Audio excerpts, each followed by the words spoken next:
प्रभु यीशु ख्रीस्त में मेरे प्यारे भाइयों और बहनों, आज इस सुंदर सुबह परमेश्वर ने हम सबको एकत्रित किया है।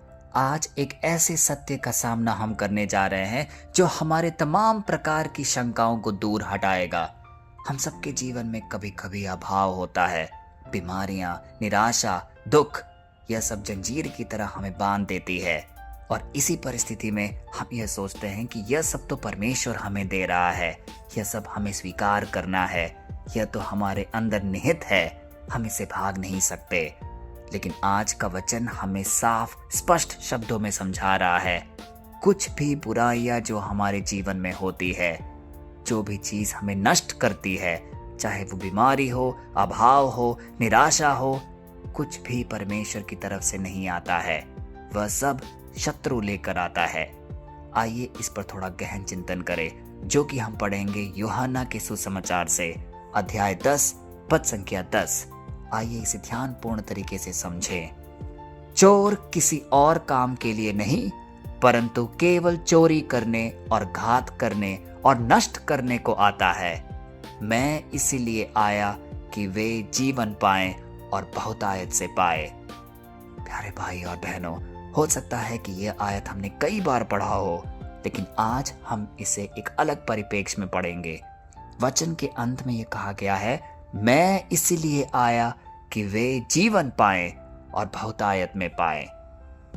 यहाँ पे वचन हमें साफ साफ एक विभाजन रेखा की ओर केंद्रित कर रहा है। एक ऐसा विभाजन जो शत्रु और मसीह के प्रेजेंस, मसीह की उपस्थिति को व्याख्या करता है। शत्रु का क्या एजेंडा होता है? जब वचन चोर कहकर पुकारता है तो यहाँ चोर केवल शैतान नहीं, बल्कि वह हर नकारात्मक विचार है, जैसे लत, डर, दुख, पीड़ा, लोभ, ईर्ष्या, व्यभिचार, कोई भी बुरी चीज जो हमें ग्रसित करती है, आपकी शांति को चोरी करती है, वह सब हमारा शत्रु है। उसका काम नष्ट करना है। यदि आज आपके जीवन में कुछ भी टूट रहा हो तो समझ लीजिए वह परमेश्वर की ओर से नहीं आया है, बल्कि वह शत्रु लेकर आ रहा है। क्योंकि मसीह का प्रेजेंस, उसका आगमन हमारे जीवन में बहुत ही आशीर्वादी होता है। यीशु यह नहीं कह रहे कि वह केवल आपको स्वर्ग ले जाने के लिए आते हैं, वह कह रहे हैं, मैं इसलिए आया कि वे जीवन पाएं। यह जीवन केवल सांस लेना ही नहीं है मेरे भाई और बहनों, बल्कि यह एक यूनानी शब्द जोई से उत्पन्न हुआ है, जिसका अर्थ है परमेश्वर का अपना दिव्य जीवन। इसका मतलब यीशु ख्रीस्त हमें परमेश्वर का अपना दिव्य जीवन देने के लिए आए हैं। अब सोचिए, कितनी बार हमारे जीवन में जब बीमारियां हमें ग्रसित करती है, कोई भी प्रकार की दुख या पीड़ा से हम गुजर रहे होते हैं, तुरंत हमारा दिल कहता है, हो सकता है मैंने कुछ पाप किए होंगे, यह सब कुछ तो परमेश्वर मुझे दे रहा है, मैं सब इसे स्वीकार करूंगा। लेकिन आज वचन हमें स्पष्ट संदेश दे रहा है कि परमेश्वर कभी भी हमारा अहित नहीं कर सकता, हमें कभी भी दुख, बीमारी, पीड़ा नहीं दिलवा सकता। वह तो सिर्फ हमारा भला चाहता है। जोब की जिंदगी में देखिए, शैतान था जिसने जोब को सारे प्रकार की पीड़ाएं, उत्पीड़न और बीमारियां दी। परमेश्वर ने कभी नहीं दिया। इसीलिए आज यदि हम किसी भी गलतफहमी में हैं कि परमेश्वर हमारे जीवन में निराशा दे रहा है, तो आज हमें उसे उभरना है। क्योंकि परमेश्वर सिर्फ हमें बहुतायत की एक दिव्य जीवन देता है। क्योंकि वचन में आखिरी में कहा गया है, वह हमें बहुतायत में आशीर्वाद देगा। यहाँ बहुतायत का अर्थ केवल बैंक बैलेंस नहीं है कि हमें बहुत सारा धन इकट्ठा होगा। इसका अर्थ है एक ऐसा जीवन जो सीमाओं से परे है, हम सोच भी नहीं सकते।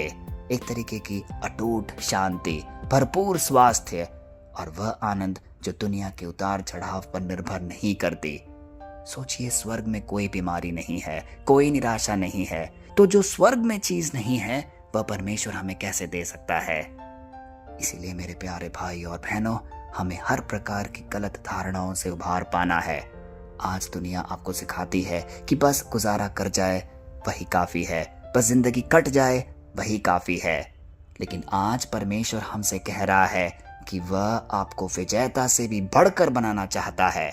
हमें सिर्फ जीवन मात्र यहाँ पर नहीं काटना, यह एक अनमोल अवसर है जो परमेश्वर ने हमें दिया है, जिसमें हमें बहुतायत में जीवन दिया जा रहा है, बहुतायत में आशीर्वाद दिया जा रहा है।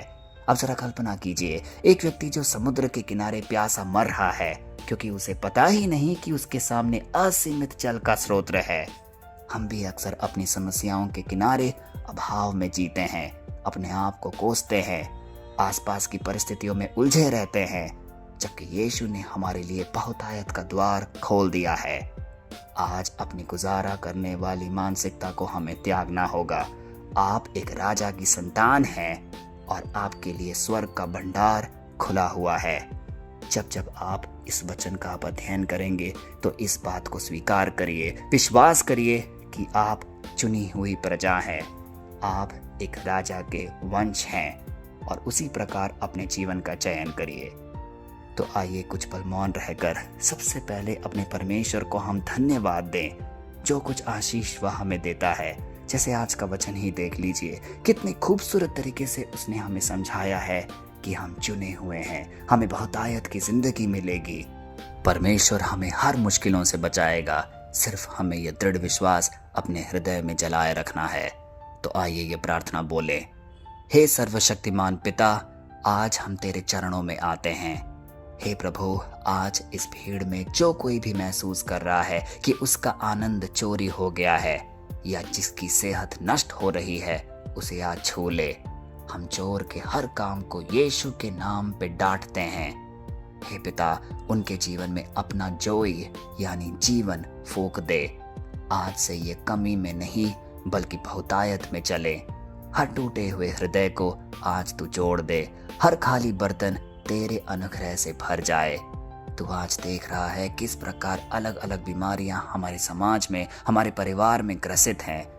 हे पिता, उन सबको छूकर हमसे उसे छुड़ा ले, हमें शांति प्रदान कर और हमें ऐसी अगुवाई कर कि हम तेरे वक्ताओं की तरह आगे मुखर होकर तेरी वाणी का प्रचार कर सके। यीशु के सामर्थी नाम पे ये सारे निवेदन हम मांगते हैं, आमीन। प्यारे भाइयों और बहनों, आज इस प्रार्थना सभा के बाद हमें एक बदले हुए व्यक्ति के स्वरूप आगे बढ़ना है।